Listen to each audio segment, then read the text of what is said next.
हम लोगों ने अभी देखा कि 1920 में तय हो चुका था कि भाषा के आधार पर राज्यों को बांटा जाएगा, ठीक है, लेकिन वो बांटे नहीं गए। उसके 3 कारण मैंने आप लोगों को बताए। अब उसके आगे तो फिर ये कैसे हुआ, भाषा के आधार पर बांटने की शुरुआत कैसे हुई? अब देखो, एक व्यक्ति था आंध्र प्रदेश में जिसका नाम था पोट्टी श्री रामुलु। क्या नाम था? पोट्टी श्री रामुलु। ये भाई साहब चिढ़ गए। किससे चिढ़ गए? पोट्टी से। ये चिढ़ गए, आंध्र प्रदेश में आंदोलन कर रहे थे और गवर्नमेंट से कह रहे थे कि भैया हमारा अलग राज्य बनाओ। किसके आधार पर?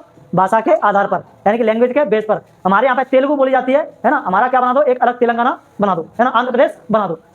तो भाई साहब इनकी गवर्नमेंट ने नहीं सुनी। अच्छे खासे नेता थे वहाँ, और जब सरकार ने नहीं सुनी तो भाई साहब बैठ गए। भाई साहब ने अनशन कर दिया। गांधी से सीख लिया था अनशन करना।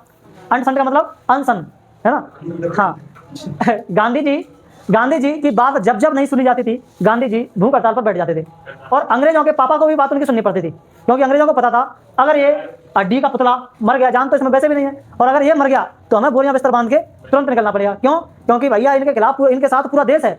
अगर ये व्यक्ति मर गया तो सारी की सारी जनता हमला करेगी सीधा हम पर, है ना। ऐसे ही आंध्र प्रदेश में इनकी भी वही हालत थी, गांधी जी जैसी। जनता इनको खूब मानती थी, खूब साथ में थी। तो बैठ गए भाई साहब अनशन करने भूख हड़ताल पर। बोले कि कब तक नहीं बनाओगे तुम हमारा अलग राज्य? और 56 दिनों तक भूख हड़ताल करी इन्होंने, और आखिरकार 56 दिनों बाद इन्होंने दम तोड़ दिया। और जैसे ही मरे, क्या हुआ होगा आंध्र प्रदेश में?